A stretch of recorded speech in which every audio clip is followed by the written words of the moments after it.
obviamente voy a priorizar, no exclusivizar mi intervención en nombre de los diputados y diputadas de Unión Democrática de Cataluña, haciendo referencia a Grecia. Creo, sinceramente, que se ha hecho todo lo posible, teniendo en cuenta las circunstancias y teniendo además en cuenta que durante 2 o 3 días corrimos el serio peligro de dejar caer al país heleno y, por tanto, de que éste saliese del euro.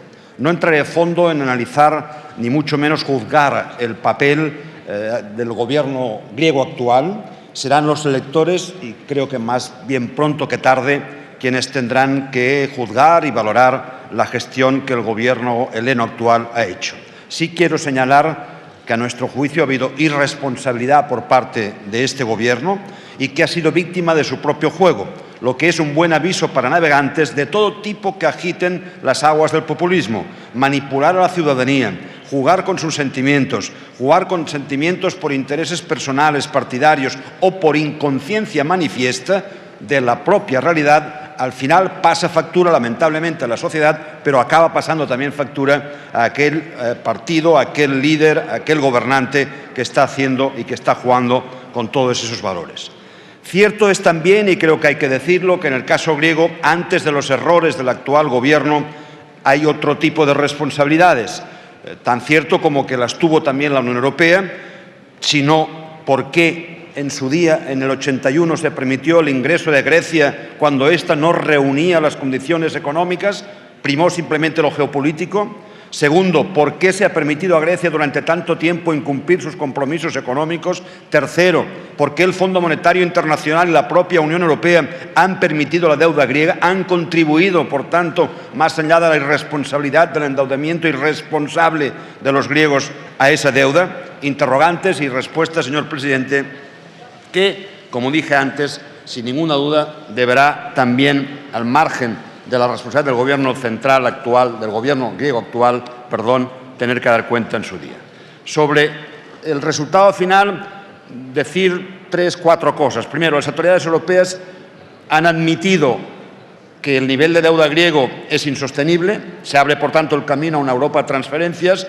Ambas partes, y esa es la primera cesión que hace la Unión Europea respecto al acuerdo. Las autoridades griegas, por otra parte, han subordinado la soberanía nacional a las obligaciones que supone pertenecer al área euro, con ajustes fiscales, reformas estructurales, sacrificando recuperación a corto plazo por una mayor solidez de crecimiento a medio y largo plazo.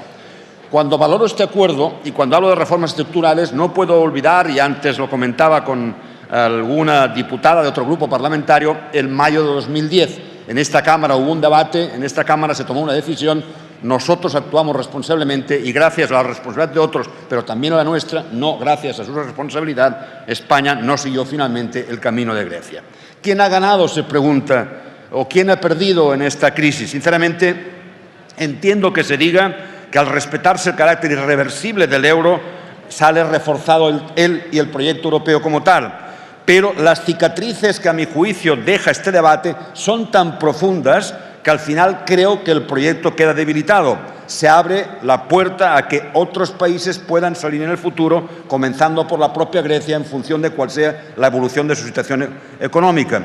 Es muy complicado, por otra parte, tras el ejemplo griego, que se opte a mayor coordinación política, cuando si algo necesita Europa en estos momentos, precisamente para la respuesta a lo que ha sucedido, sería mayor coordinación política. Han surgido durante la crisis muchas preguntas, muchos interrogantes sin respuestas. Falta de integración económica, fiscal, financiera. No estamos preparados ante la próxima desaceleración económica, partiendo de que la recuperación cíclica actual, más o menos intensa, está ya, a nuestro juicio, muy maduro. Y, por último, antes de entrar en otro tipo de observación, continuando con el tema griego, la falta de coordinación y de convergencia política con gobiernos cada vez más debilitados, coaliciones o gobiernos en minoría, aventura nuevos amagos de crisis en el futuro próximo, lo que pone de relieve, lógicamente, la necesidad de estabilidad política en el conjunto europeo. El acuerdo griego, señor presidente, debería permitir, en cambio, una perspectiva mediante una voluntad clara de romper con la Grecia de los últimos 40 años y resistir la tentación de imputar la parte fundamental de los problemas a causas externas.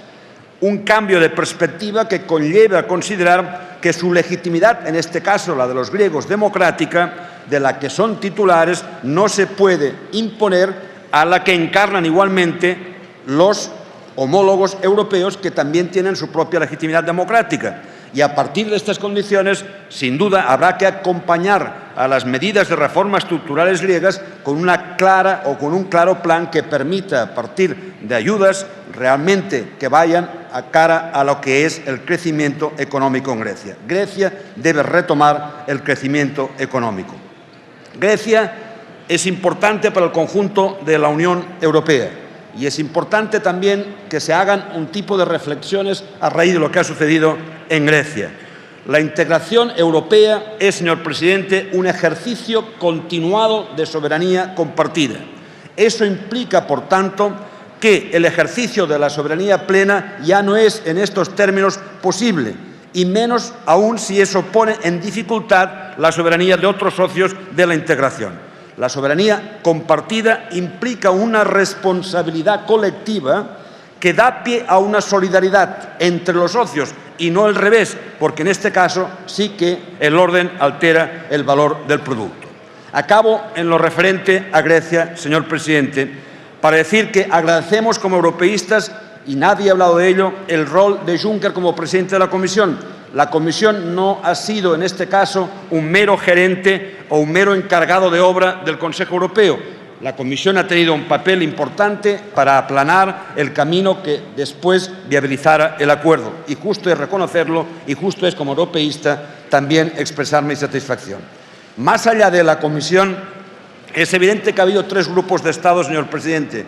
Un grupo de Estados que han sostenido la tesis de por qué mis contribuyentes, sean bálticos, eslovenos o portugueses, tienen que contribuir a pagar por Grecia cuando ellos ya han pagado y han cargado con sus reformas drásticas a raíz de situaciones económicas similares. Otro grupo de Estados que no pasa simplemente por Alemania y que Alemania no se acaba con la señora Merkel. A veces se ignora que en Alemania gobiernan y no hay fisuras desde ese punto de vista el SPD y la CDU, pero no simplemente Alemania, otros incluso más duros que Alemania, como Finlandia o Holanda, no han estado dispuestos a dar otro tipo, si me permite de expresión, de regalo al gobierno griego. Y un tercer grupo, con Francia a la cabeza, que ha tenido un papel activo y que hay que reconocerlo, que temían, y no sin razón, las consecuencias del Brexit. Todos estos, en su conjunto, eran conscientes que había que salvar a Grecia para salvar a Europa, pero que cuando por tercera vez, en este caso, se ayuda, es lógico que se pidan condiciones, especialmente si se ha perdido la confianza en el deudor. Los tratados, señor presidente, dicen que somos hermanos. Lo que no dicen los tratados es que seamos primos.